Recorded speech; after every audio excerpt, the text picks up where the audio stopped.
démarches qu'elles prendront, qu'elles feront choix de faire. L'UNEF ou de pas faire. s'associera aux plaintes? En tout cas, l'UNEF soutiendra l'ensemble des femmes et s'associera si c'est une demande de leur part, évidemment, pour pouvoir faire en sorte que, tout simplement, ces femmes puissent aller jusqu'au bout de leur démarche et dénoncer l'ensemble des violences qu'elles ont pu subir au sein de l'organisation. Aujourd'hui, c'est terminé ou vous avez eu encore des cas qui se sont présentés à vous? Et qu'est-ce que vous avez fait si c'est le cas, justement? Aujourd'hui, la situation n'a encore une fois rien à voir.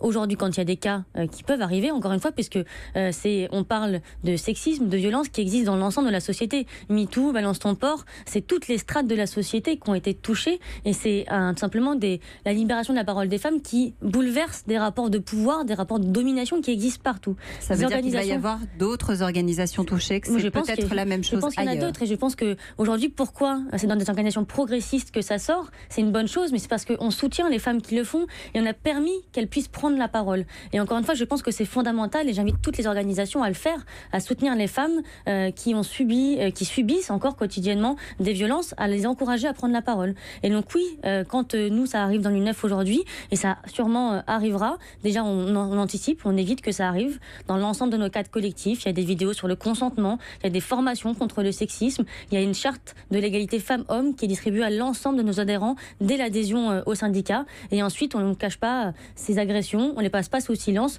et on agit et on exclut temporairement ou définitivement des agresseurs de l'organisation.